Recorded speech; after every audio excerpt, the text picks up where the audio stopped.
চলবে।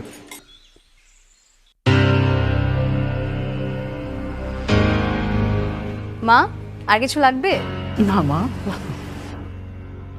এই, এটা কি রান্না করছো? সবজিতে লবণ দাও নাই কেন? এটা মুখে নেওয়ার মতো কোনো তরকারি হয়েছে?